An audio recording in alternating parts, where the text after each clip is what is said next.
যশোর ৭ মাইলের ১৬ দলের টুর্নামেন্টে হিট করল শাফিন। শাফিনের পার্টনার হচ্ছে খাজুরা রাজীব। রাজীবদের বিরোধী খেলোয়াড় হচ্ছে সুদর্শন পুরুষ ইব্রাহিম। দুই দলেরই 14 পয়েন্ট এবং ৬ নম্বর হিট। আসেন খেলাটি আমরা উপভোগ করি। মাথায় নষ্ট হিট করেছে শাফিন, রেড খেলে দিল এবং কভার দিয়ে দিয়েছে। চমৎকার, এমন ফেভার আমি জীবনেও দেখিনি। মাথায় নষ্ট, খুব সুন্দর একটি স্লিপ খেলে দিল শাফিন। টপ মারার চেষ্টা কিন্তু গেল না।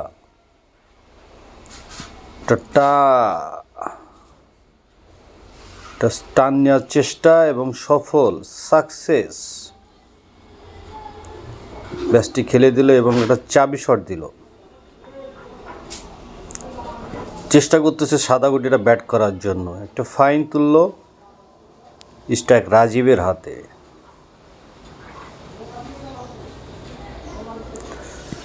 Handsome by Ibrahim.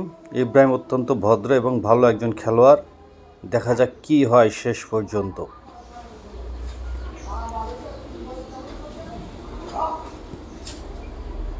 চমৎকার, এক গুটি দিয়ে আর একটা গুটি, ডবল গুটি খেলে দিল ইব্রাহিম।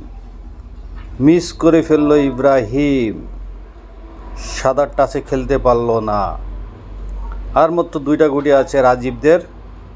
খাজুরা রাজীব, লাস্ট একটি গুটি। ওয়াও, মাথায় নষ্ট, মিস করে ফেলল। টান দেওয়ার চেষ্টা, ও নো, ব্যাড লাক। ইব্রাহিমের মাথা ঝুঁকে গেছে। লাস্ট আরেকটা গুটি, রাজীবও পারল না। ইব্রাহিম দেখা যাক কি করে এবং ফিনিশ।